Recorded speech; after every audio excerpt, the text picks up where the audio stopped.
नमस्कार सम्पूर्ण दर्शक श्रोताहरूमा शुभ बिहानीको शुभ प्रभात। आज हाम्रो नेपालको न्यू इयर तथा न्यू इयरमा तपाईहरुलाई शुभकामना आदान प्रदान गर्नको लागि म यहाँ उपस्थित भएको छु।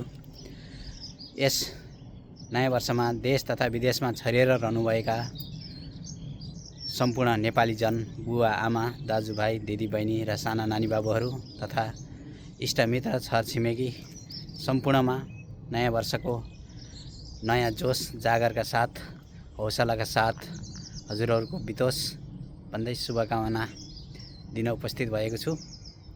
तथा अहिले जीएनजी आन्दोलनपछि बनेको नयाँ सरकारमा नि काम गर्नको लागि बाधा अर्चना केही पनि नआओस्। यो नयाँ वर्षको सुरुवातसँगै खुशियाली छाओस्, राम्रो विकास होस् देश र तपाईहरु सम्पूर्णमा भगवानको कृपा रहिरहोस्, पशुपतिनाथले सबैको रक्षा गरून् भन्दै आज म यति राम्रो सिनारी ठाउँबाट उपस्थित भएको छु। तपाईहरुलाई भनिन्छ नि नयाँ वर्षमा पिकनिक जानुपर्छ, जंगलतिर जानुपर्छ, रमणीय ठाउँमा जानुपर्छ भने चाहिँ म पनि यस्तो रमणीय सुन्दर एरियामा आएर तपाईहरु सामुन्ने यस्तो शुभकामना आदान प्रदान गर्दा पाउँदा यति खुसी लागेको छ भन्दै पुनः सबैमा नयाँ वर्षको धेरै शुभकामना होस्, राम्रो होस्। 2082 सालमा नबनेका रोकिएका कामहरू अब 2083 सालमा बनुन्,